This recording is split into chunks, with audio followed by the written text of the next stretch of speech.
Bon dia, avui anem a treballar el rellotge d'agulles. Aquest és un rellotge d'agulles.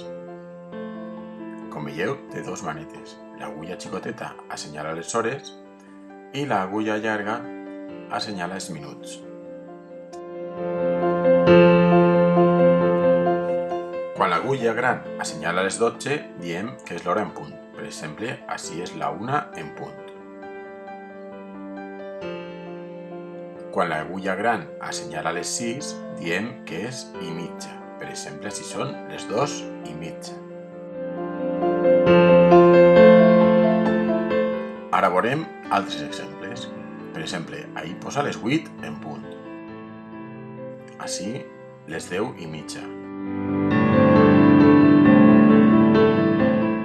En el tercer, les 6 en punt.